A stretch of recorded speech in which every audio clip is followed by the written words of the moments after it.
یہ میری خوش قسمتی کہ میں تیرا امتی، ساری زندگی اس بات کا شکر ادا کرتا رہوں تو حق کے شکر ادا نہ ہو۔ ہم حضور کے امتی، نبی انتظار کرتے رہے، نبی منتظر رہے، حضرت خلیل اللہ کی بارگاہ میں پکار رہے ہیں، ربنا وابعث فیہم رسول، مالک ایک رسول بھیج دے۔ اور کوئی کہتا ہے وہ پیار بانٹنے والا ہوگا، بس وہ آئے جا رہا ہے۔ حضرت عیسیٰ نے تو نام بھی بتا دیا، کہا لوگو میں جا رہا ہوں، لیکن میرے بعد جو نبی آئے گا اس کا نام احمد ہوگا۔ نبی انتظار کرتے رہے، 12 نبیوں نے حضور کی امت میں ہونے کی تمنا کی۔ نستورہ راہب انتظار کرتا رہا، بحیرہ راہب انتظار کرتا رہا۔ شب ہجر کی سختیاں کوئی ان سے جا کے پوچھے، تیری راہ تکتے تکتے جسے صبح ہو گئی۔ حضرت سلیمان کی کہانی سن لو، مجوسی کے بیٹے تھے، حق کی طلب میں نکلے، باپ نے گھر سے نکال دیا، ایک پادری کے پاس جا کے رکے، زندگی بھر اس کی نوکری کی۔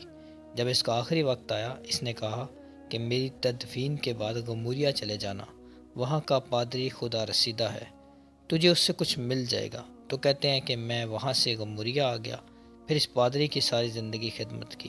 جب وہ مرنے لگا تو اس نے کہا کہ اب کوئی ایسا شخص نہیں جس کے پاس میں تجھے بھیجوں، لیکن نبی آخر الزماں کے ظہور کے لمحے آ گئے ہیں۔ اللہ اکبر، تو یہاں سے یثرب چلا جا، وہ اس نبی کی ہجرت گاہ ہوگی، تیری زندگی سنور جائے گی، تو نے بڑی خدمت کی ہے، بڑی نوکری کی ہے میری۔ تو کہتے ہیں کہ میں نے اس کو کہا کہ کہیں ایسا نہ ہو کہ میں دھوکہ کھا جاؤں، کوئی نشانی بتا دیں۔ اس نے کہا کہ 3 نشانیاں ہیں، ایک صدقہ نہیں لے گا، دوسرا ہدیہ رد نہیں کرے گا، تیسرا 2 کندھوں کے درمیان مہر نبوت ہوگی۔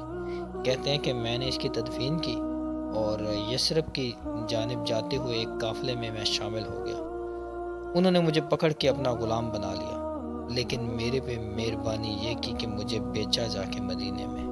اللہ اکبر، ایک یہودی نے مجھے خرید لیا، میں اس کے باغ میں گوڈی کرتا، کام کرتا تھا، کھجوریں توڑتا تھا، لیکن میں انتظار میں تھا کہ کبھی وہ نبی آخر الزماں آئے تو مجھے دید ہو، کبھی عرش پر، کبھی فرش پر، کبھی ان کے در، کبھی در بدر، غم عاشقی تیرا شکریہ میں کہاں کہاں سے گزر گیا۔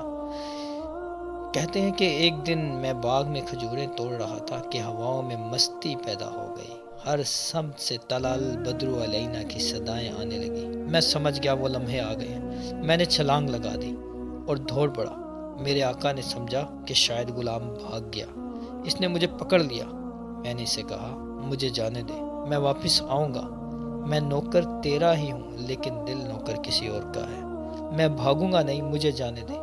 میں کچھ کھجوریں لے گیا تھا صدقے کی نیت سے، میں نے کھجوریں پیش کی، آقا کریم نے فرمایا ہم نبی صدقہ نہیں لیتے۔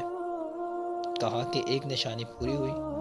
پھر کہتے ہیں کہ میں کچھ دنوں بعد پھر کھجوریں لے گیا اور میری دل میں جو نیت تھی وہ ہدیہ کی تھی، تو حضور نے قبول فرما لی۔ کہتے ہیں کہ تیسری نشانی بھی پوری ہو تو پھر مانو، اور وہ کیا تھی؟ 2 کندھوں کے درمیان مہر نبوت۔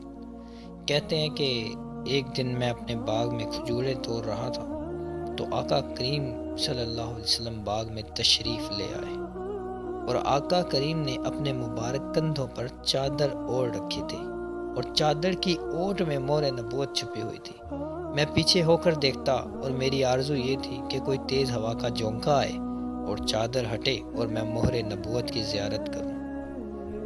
فَعَلْقَى إِلَيَّ رِدَاءَهُ، حضور میرے ارادہ قلب سے آگاہ ہو گئے، اور پھر حضور نے چادر اتار کر میری جانب پھینکی اور میری جانب رخ کر کے فرمایا انظر الی ما امرت بہ، اس پادری نے جو کہا تھا دیکھ لے آ کے۔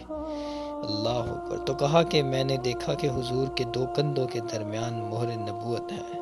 شب ہجر کی سختیاں کوئی اس سے جا کے پوچھے، تیری راہ تکتے تکتے جسے صبح ہو گئی۔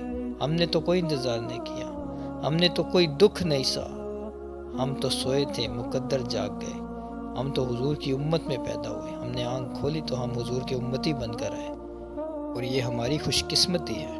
محمد جانے جانا ہے، پیغمبر ہو تو ایسا ہو، رسولوں کی بشارت سے مبشر ہو تو ایسا ہو، امر توقیر کا سب کو موقر ہو تو ایسا ہو، کیا ہم کو غلام ان کا مقدر ہو تو ایسا ہو۔ میں اپنے مقدر پر قربان نہ جاؤں، آپ اپنے مقدر پر نثار نہ جائیں۔ ہم حضور کی امتی، ہمیں وہ نبی دیا گیا جو رب کا بھی محبوب ہے۔